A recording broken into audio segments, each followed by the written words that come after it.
이스라엘에서 샬롬을 전하며 토라 낭독에 오신 것을 환영합니다. 오늘 우리는 새로운 부분, 새로운 책을 시작합니다. 정말 멋진 시간이 될 것입니다. 그리고 브레드 TV, 여러분의 투자와 놀라운 사역에 감사드립니다. 토라의 고대 말씀이 살아나 우리 삶에서 역사하고 하나님의 축복을 풀어내는 것을 보는 것은 멋진 여정입니다. 성령 안에서 새 언약인 신약의 빛 아래서 구약과 신약의 연결을 보는 것은 정말 놀랍습니다. 그럼 시작하겠습니다. 이번 주 토라 부분은 바미드바르라고 불리는데 문자 그대로 광야에서라는 뜻입니다. 오늘 우리가 읽을 책은 민수기 1장부터 4장까지 살펴볼 것입니다. 우리는 4개의 장을 다룰 예정입니다. 자, 바미드바르입니다. 광야에서라는 의미를 지닌 이 책 또한 정말 아름답죠. 그곳에서 시작된 여정과 함께 펼쳐지는 극적인 이야기들은 정말 아름답습니다. 이스라엘 백성에게 가장 극적인 사건들이 일어났고 광야에서 강력한 교훈들이 주어졌습니다. 이 책 민수기는 히브리어로 민수기나 미스파림이 아니라 바미드바르라고 불립니다. 거기엔 차이가 있습니다. 단순히 숫자가 아니라 광야에서 일어나는 모든 일을 뜻하는 바미드바르입니다. 핵심 단어인 바미드바르는 우리에게 흥미로운 단어인데 미드바르라는 단어가 말하다라는 뜻의 미다베르와 연결되기 때문입니다. 그것이 여기 이스라엘에서 우리가 많이 사용하는 표현입니다. 우리가 광야인 미드바르에 갈 때 하나님께서 우리에게 말씀하십니다. 광야나 사막은 우리에게 말을 거는데 제가 광야에 가면 그곳은 이스라엘에서 아주 조용한 곳이기 때문입니다. 산과 골짜기가 있고 매우 건조한 땅인 아주 극적인 장소입니다. 광야에도 물의 근원이 있습니다. 일부 지역에는 식물도 자라지만 일반적으로는 건조하고 죽은 땅 같아도 결코 정말 죽은 것은 아닙니다. 그곳엔 생명이 있고 우리는 그것에 대해 이야기할 것입니다. 이것이 바로 그 여정입니다. 이스라엘 백성이 이집트에서 나와 이제 광야에서의 2년째가 시작되었고 하나님께서 말씀하십니다. 미드바르는 이스라엘의 메시아닉 신자들, 즉 예수를 믿고 따르는 우리들이 기도 시간을 갖는 장소이기도 합니다. 사실 제가 가장 좋아하는 것 중 하나가 광야에서의 기도 시간입니다. 광야에 가면 도시의 소음으로부터나 자신을 비우게 됩니다. 아시다시피 저는 바로 도심 한복판에 살고 있거든요. 밤낮으로 창밖을 보면 사람들과 차량들, 아시다시피 움직임들이 보입니다. 하지만 광야로 나가면 그곳엔 고요함이 있습니다. 때로는 마음을 가라앉히고 긴장을 풀어 고요한 상태가 되어 하나님께서 우리에게 그리고 이 시간에 저에게 무엇을 말씀하시려는지 들을 준비를 하는데 시간이 걸리기도 합니다. 그래서 미드바르, 즉 광야는 저에게 하나님을 만나는 장소이기도 합니다. 아마 여러분은 미드바르, 즉 광야 근처에 살지 않으실 수도 있겠지만 하나님과 함께하는 시간은 정말 놀랍고 아름답다고 말씀드리고 싶습니다. 예수님께서 골방에 들어가라고 말씀하신 것처럼 광야나 조용한 장소 혹은 조용한 방으로 가는 것은 매우 중요합니다. 하지만 밖으로 나가 일상을 뒤로하고 하루든 이틀이든 혹은 단 몇 시간이라도 삶의 일부를 하나님께 온전히 드리는 것은 우리 삶에 정말 아름다운 변화를 가져다 줍니다. 주님을 찬양합니다. 그래서 오늘은 광야에 있는 것과 광야에서 일어난 일들에 대해 이야기해 보려고 합니다. 이번 장에서는 하나님의 질서에 대해 다룰 예정입니다. 하나님께서는 처음에 이스라엘 백성에게 말씀하시며 이제 이스라엘 백성과 지파들을 특정한 질서에 따라 배치하는 법을 알려주겠다라고 하십니다. 그리고 동서남북의 방향을 정해주셨습니다. 땅의 사방 어디든 모두 중요하기에 하나님께서는 이스라엘 백성에게 방향을 제시하시고 그분의 질서를 세우셨습니다. 흥미로운 점은 모세야 네가 알아서 질서를 세워라 라고 하지 않으시고 어떤 질서를 지켜야 할지 계획 단계부터 직접 관여하셨다는 것입니다. 이것은 하나님께서 우리 삶의 모든 영역에 관여하기를 원하신다는 사실을 상기시켜 줍니다. 우리에게는 하나님께 지혜를 구할 수 있는 놀라운 기회와 능력이 있습니다. 하나님께서는 우리의 지혜를 사용하시기도 하고 우리에게 지혜를 주시기도 합니다. 하지만 하나님을 의지하는 것이 좋습니다. 여기서 보듯 하나님께서는 이스라엘 백성에게 그들을 위한 하나님의 질서를 어떻게 지킬지 직접 말씀해 주시기 때문입니다. 그리고 이것은 매우 매우 중요합니다. 그분은 우리 삶의 모든 영역과 모든 단계에서 우리를 인도하십니다. 이야기의 다음 부분은 인구조사에 관한 것입니다. 그분은 백성의 수를 세어라 라고 말씀하셨습니다. 싸울 준비가 된 20세 이상의 모든 사람을 계수하라고 명하셨죠. 이제 우리는 숫자와 이름들을 보게 됩니다. 민수기의 영어 제목은 numbers예요. 이 단어의 히브리어 뜻은 광야에서고 영어 뜻은 숫자들입니다. 하나님께서는 우리에게 지침을 주시고 계수할 사람들을 주셨습니다. 이는 모든 것이 중요하고 모든 사람이 소중하다는 것을 우리에게 일깨워 줍니다. 저도 잘 압니다, 제가. 숫자가 가득한 장들을 읽고 또 읽다 보면 어느 정도는 지루해질 수도 있다는 것을요. 하지만 전반적으로 대체로 이것은 중요하며 모든 사람이 계수된다는 것을 상기시켜 줍니다. 모두가 소중합니다. 하나님은 당신의 이름을 아십니다. 하나님은 당신의 형편과 지파, 가족을 모두 아시고 직접 관여하십니다. 모든 것이 그분의 통제 아래 있으며 우리 삶에서 일하고 계십니다. 그러니 그것을 바라보는 것은 참으로 아름다운 방식입니다. 하나님께 당신은 소중합니다. 하나님께 우리 한 사람 한 사람은 모두 소중하며 그분은 우리 삶 속에서 일하십니다. 백성들에게 질서를 부여하실 때 그분은 이스라엘 백성들에게 언약궤를 중앙에 두라고 말씀하셨는데 이 또한 아름다운 점입니다. 바로 성막이죠. 성막은 중앙에 위치하며 히브리어로 성막은 미쉬칸입니다. 그리고 미쉬칸은 쇼켄, 즉 현존이라는 단어와 연결되는데 현존하시는 분 바로 하나님을 의미합니다. 그래서 따라서 미쉬칸, 즉 성막은 하나님이 현존하시는 장소입니다.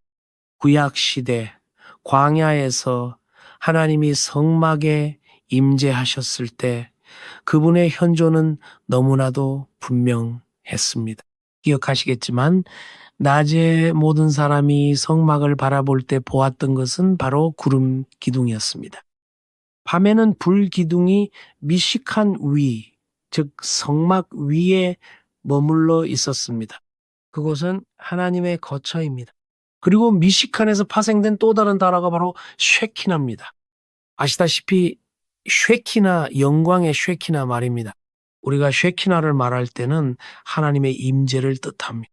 그리고 쉐키나의 영광, 즉 지성소 안에 실제로 있었던 하나님의 임재가 빛으로, 영광의 빛으로 나타났습니다. 왜냐하면 지성소 안은 원래 완전한 어둠이어야 했지만 전혀 어둡지 않았기 때문입니다.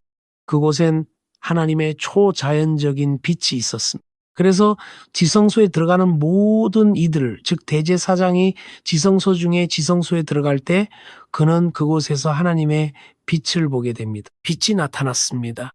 등불도 불도 창문도 없었습니다. 완전히 어두워야 했지만 어둡지 않았죠. 주님을 찬양합니다. 그것이 바로 미쉬칸, 즉 성막입니다. 하나님은 성막을 정중앙에 두셨고 그것이 하나님이 정하신 질서입니다. 우리 모두 알다시피 하나님은 이스라엘 백성에게 진영받기나 구석의 미쉬칸을, 즉 그분의 영광을 위한 처소를 지으라고 하실 수도 있었지만 하나님은 내 임재의 처소를 정중앙에 두라고 말씀하셨습니다. 그리고 하나님은 내가 너희와 함께 거하리라, 너희와 함께 거하며 너희 중에 있으리라고 말씀하십니다. 이처럼 하나님은 우리와 함께 하길 원하시고 우리가 그분을 보길 원하십니다. 주님을 찬양합니다. 또한 하나님은 중심에 계시기를 원하십니다. 하나님이 중심에 계실 때 모든 것이 올바른 질서를 잡게 됩니다. 모든 것이 바로 잡힐 것입니다. 모든 것이 좋아질 것입니다. 그러므로 우리 삶의 모든 일에서 하나님을 중심에 모시는 것이 매우 중요합니다. 주님을 찬양합니다. 여러분의 삶을 생각해 보십시오. 저도 제 삶을 생각하겠습니다. 하나님이 그 중심에 계실 때 저는 축복을 봅니다. 하나님의 질서를 봅니다. 오늘 겪는 모든 일을 다 이해하지 못할 수도 있지만 하나님이 중심에 계시면 모든 것이 잘 될 것임을 압니다. 그래서 예수와 즉 예수님께서 우리에게 먼저 하나님의 나라를 구하라고 말씀하신 것입니다. 먼저 구하십시오. 그래서 우리는 하나님을 먼저 구합니다. 할렐루야. 우리는 그분을 구합니다. 하나님이 이스라엘 백성에게 명령하신 것과 같은 방식으로 우리 삶을 세우는 것이 중요합니다. 하나님이 중심에 계시고 예배의 처소가 중심에 있으며 우리가 하는 모든 일의 중심에 그분의 임재의 처소가 있는 삶을 세우는 것이죠. 이런 방식으로 하나님은 우리 삶에 관여하시고 우리 스스로도 그분을 모시게 됩니다. 우리는 그분을 봅니다. 우리는 그분을 경험합니다. 우리는 그분과 소통합니다. 정말 아름다운 일입니다. 하나님은 그분의 백성 가운데 계시기를 원하십니다. 하나님은 우리 가운데 계시기를 원하십니다. 그분은 우리에게 셀 수 있는 숫자와 사람들을 주셨습니다. 그분은 여러분의 이름을 아십니다. 그분은 여러분 친척의 이름과 주변 모든 사람의 이름을 아십니다. 하나님은 모든 것을 아시며 그것은 참으로 아름다운 모습입니다. 모든 사람이 하나님께 중요합니다. 주님을 찬양합니다. 우리는 이 이름을 하나씩 살펴보고 있으며 한 명 한 명의 이름을 읽어 내려가고 있습니다. 이것은 하나님이 모든 사람을 아신다는 사실을 상기시켜 줍니다. 그분은 모두를 기억하시며 그분의 나라에서는 모두가 살아 있습니다. 5대 모세 시대에 살았던 사람들과 불과 100년 전 혹은 몇 년 전에 살았던 사람들까지 말입니다. 우리 모두는 하나님께 소중한 존재입니다. 하나님은 우리를 위한 계획을 갖고 계시며 그분의 계획은 여러분과 제가 우리의 삶을 하나님을 중심에 모시고 세워가는 것입니다. 우리는 견고한 반석 위에 삶을 세웁니다. 예수님은 우리 구원의 반석이시기 때문입니다. 그분은 우리의 기초이십니다. 우리는 그분 위에 삶을 세웁니다. 주님을 찬양합니다. 이제 다음 부분인 민수기 3장으로 넘어가겠습니다. 3장과 4장 초반부에서는 성막에서 레위인의 역할에 대해 이야기합니다. 그래서 하나님은 각 지파에게 구체적인 역할을 부여하십니다. 그리고 우리는 이스라엘 지파들을 축복할 때 족장들이 준 축복에서 그것이 나타나는 것을 봅니다. 야곱이 이스라엘 지파들을 축복할 때 여러 축복을 선포했지만 레위인들은 특별한 역할을 받았습니다. 성막의 법궤 주변에 머물며 여러 방식으로 성막을 돌보는 일인데 이에 대해 이야기해 보겠습니다. 여기서 핵심 단어는 아보다입니다. 우리는 아시다시피 주님을 섬기는 것입니다. 히브리어로는 라 아보드 더 로드라고 합니다. 아보다의 어근은 일입니다. 일이죠. 하지만 이 단어의 어근은 두 가지 의미를 다 가집니다. 일, 노예, 노동자라는 뜻도 있지만 하나님을 예배하거나 주님을 섬긴다는 뜻도 있습니다. 그래서 히브리어로 주님을 섬긴다고 할 때 문자 그대로는 주님을 위해 일한다는 뜻이지만 주님의 일을 위해서도 종이라는 단어가 있습니다. 그래서 사도 바울이 서신서에서 자신을 나는 주님의 노예, 즉 에베드 아도나이라고 부를 때 히브리어로는 성전 용어를 사용한 것이기에 정말 말이 됩니다. 하나님의 백성들이 성전에서 주님의 일꾼, 주님의 종 혹은 주님의 노예라고 불렸던 것처럼 말입니다. 모두 같은 단어입니다. 그래서 히브리어는 때로는 아주 단순한 언어입니다. 주님을 섬깁시다 대신 주님을 위해 일합시다 라고 말하죠. 주님을 찬양합니다. 그래서 우리도 주님을 위해 일하고 레위인처럼 부름받았습니다. 그리고 하나님은 레위 지파를 구별하셨습니다.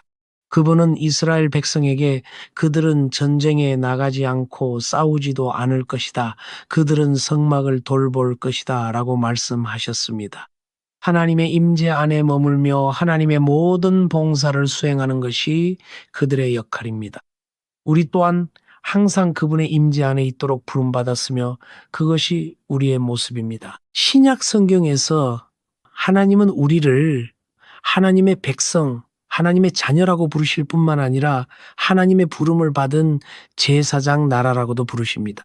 사실 여러분과 저도 레위인들처럼 주님의 임재 안에 있도록 부름을 받았습니다. 그것은 목사나 교사, 지도자들뿐만 아니라 모든 사람을 향한 부르심입니다.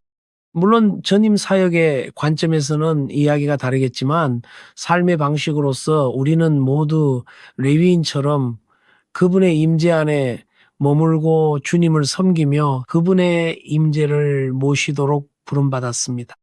그러니까 그것이 레위인들에게 주어진 부르심이며 그들은 항상 하나님을 섬깁니다. 그리고 분명 그들은 12지파 중에서 독특한 부르심과 역할을 맡고 있습니다. 그것은 우리 모두가 다르다는 것을 상기시켜 줍니다. 우리는 모두 다르고 그리스도의 몸 안에서 각기 다른 역할을 수행합니다. 하지만 우리 모두가 중요합니다. 레위인들만 중요한 것이 아닌 그들의 역할은 매우 매우 중요한데 제사를 드리고 희생 제사를 집행하며 주님의 율례를 가르치고 성경과 계명을 가르쳐야 하기 때문입니다. 하지만 하나님께는 모든 사람이 중요하며 우리는 함께 하나님의 백성을 이룹니다. 우리는 함께 이 땅에서 변화를 만들어가고 있습니다. 우리는 함께 이 땅에서 그분의 나라와 영광을 나타냅니다. 주님을 찬양합니다. 그래서 우리는 하나님의 질서를 봅니다. 우리는 구별되어 지극히 거룩한 곳, 즉 이스라엘 백성의 거처에 더 가까이 있는 한 지파를 봅니다. 우리는 하나님이 중심에 계심을 보며 이것은 민수기 1장 혹은 히브리어로 광야에서라는 책에 나타난 하나님의 질서의 중요한 부분입니다. 그래서 4장은 거룩한 것을 운반하는 것에 대해 이야기합니다. 하나님께서는 레위인들에게 언약궤를 어떻게 운반하고 어떻게 옮길지에 대한 지침을 주셨습니다. 그것은 이동식이었습니다. 이곳저곳으로 옮겨 다니곤 했죠. 그리고 장소를 옮겨야 할 때 하나님의 임재를 어떻게 운반하고 관리해야 하는지에 대한 정확한 지시가 내려졌는데 이는 매우 매우 중요했습니다. 성경의 모든 세부 사항은 중요합니다. 여기서 보듯이 어떤 사람들은 궤를 운반합니다. 어떤 레위인들은 궤를 운반하고 어떤 레위인들은 덮개를 또 어떤 이들은 구조물을 운반합니다. 그래서 누구도 모든 것을 혼자 운반할 수 없었습니다.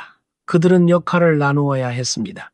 우리에게도 같은 원리가 적용됩니다. 우리는 그분의 임재를 모시고 각자 다른 은사가 있습니다. 그것은 마치 성막의 여러 부분과 같지만 우리 모두가 함께 주님의 임재와 주님의 나라를 모시며 하나님은 우리를 그분의 영광을 위해 사용하십니다. 그러므로 그분의 임재를 모시는 자가 된다는 것은 하나님의 놀라운 부르심입니다. 예수와께서 우리와 함께 그리고 우리 안에서 행하십니다. 그리고 이스라엘 백성들이 불기둥과 구름기둥을 따라갔던 것처럼 그들은 하나님이 무엇을 하시는지 어디로 움직이시는지 지켜봐야 했습니다. 우리도 마찬가지입니다. 그것이 우리의 소명이죠. 하나님을 바라보며 그분이 하시는 일을 보고 그분의 사역에 동참하며 하나님이 우리를 사용하시고 우리를 통해 말씀하시며 우리를 통해 여러 일과 행적을 이루시게 하는 것입니다. 이것이 우리 소명의 강력하고 아름다운 부분입니다. 우리는 여기서 고린도전서 12장 27절 말씀과 연결 고리를 봅니다. 여기에는 우리가 메시아의 몸이라고 기록되어 있습니다. 하나님의 백성이 언약궤를 중심에 모시고 그 주위를 에워싼 모습은 하나님의 나라와 질서가 어떤 모습인지를 보여줍니다. 주님을 찬양합니다. 정말 아름답고 강력하네요. 이제 강의 요약으로 넘어가겠습니다. 우리는 광야인 미드바르에 대해 이야기해 왔습니다. 오늘날까지도 이스라엘 땅에서 가장 큰 부분은 사실 광야, 즉 미드바르라고 불리는 사막입니다. 그리고 점점 더 많은 사람이 농장을 짓고 농사를 짓기 위해 광야로 이주하고 있으며, 하나님은 광야에 대해 많이 말씀하셨고 광야가 어떻게 꽃피울지 말씀하셨는데, 그것이 바로 우리가 광야에서 보는 모습입니다. 그래서 사람들이, 하나님께서 이스라엘 백성을 이집트에서 이끌어내셨을 때 그들을 가장 먼저 광야로 데려가셨습니다. 그래서 광야는 시험의 장소이자 유혹의 장소였지만 동시에 하나님으로부터 강력한 교훈을 얻는 장소이기도 했습니다. 하나님께서 이스라엘 백성에게 보여주셨을 때, 즉 여러분이 광야에 있고 땅을 의지할 수 없고 강을 의지할 수 없으며 그 어떤 것도 의지할 수 없을 때 말입니다. 그저 그런 곳일 뿐이죠. 광야에는 생명이 없습니다. 하나님은 광야에서 이스라엘을 한민족으로 빚어내셨습니다. 그들에게 믿음과 의지하는 법을 가르치셨고 백성은 주의 인도하심을 따랐지요.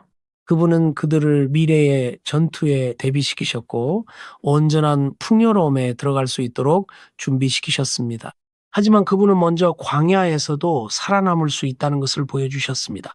아주 가혹한 환경에서도 하나님이 함께 하시면 여러분은 살아남을 수 있습니다. 그게 바로 광야의 아름다움입니다. 그래서 제가 광야를 좋아하는 것 같아요. 정말 조용하거든요.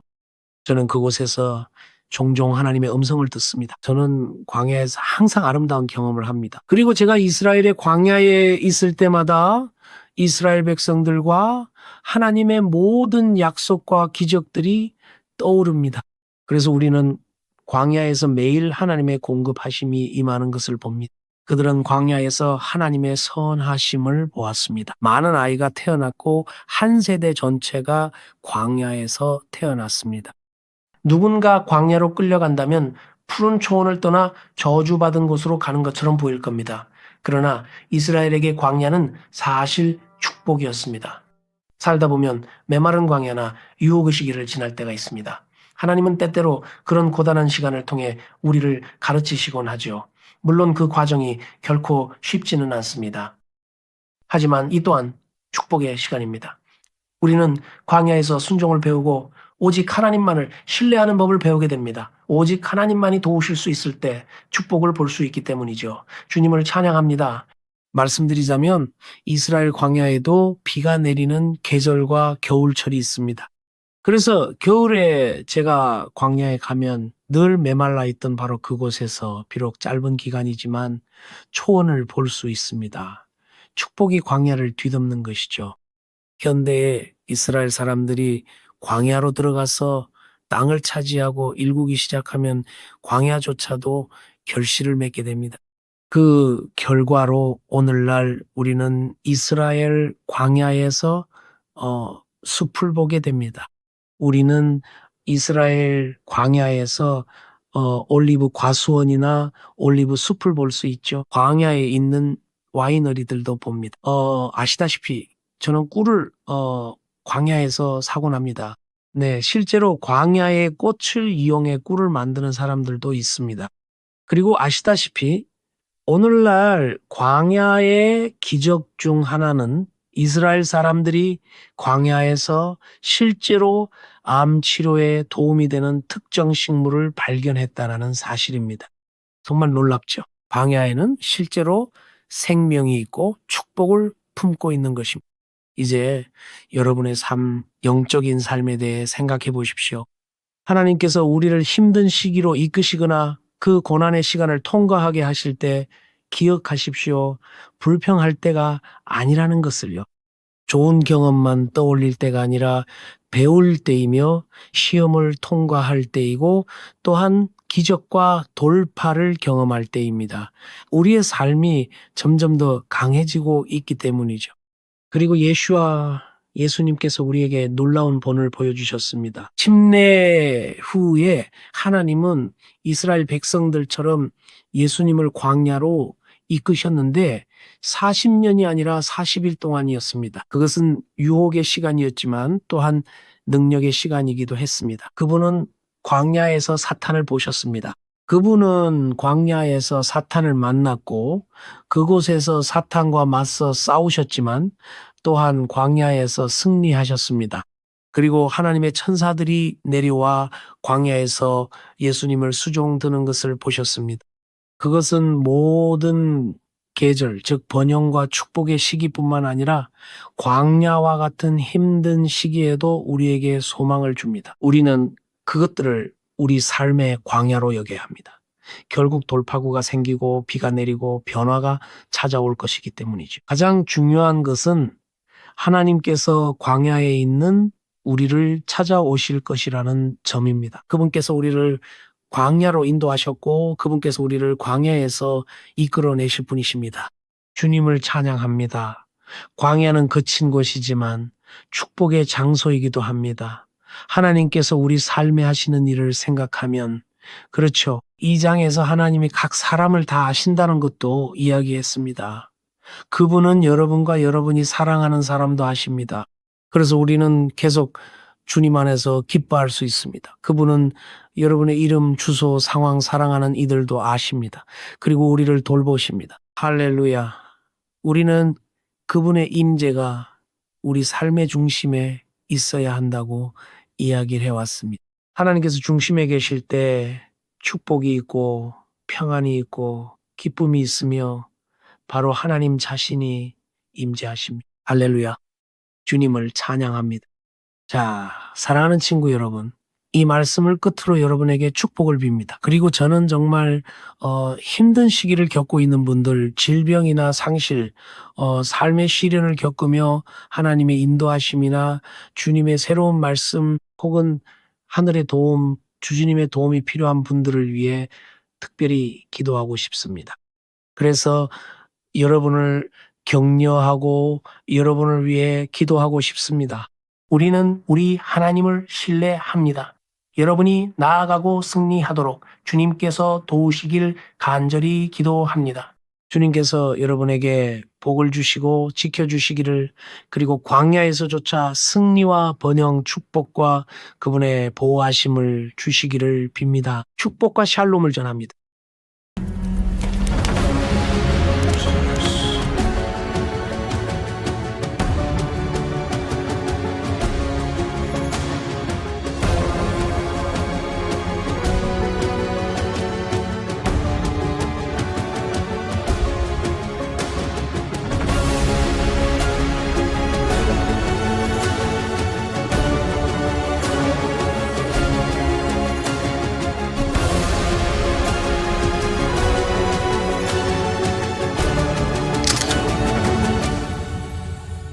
여러분의 시간표에서 하나님의 시간표로 옮겨지는 축복이 여러분 삶 가운데 있기를 예수의 이름으로 축복드립니다.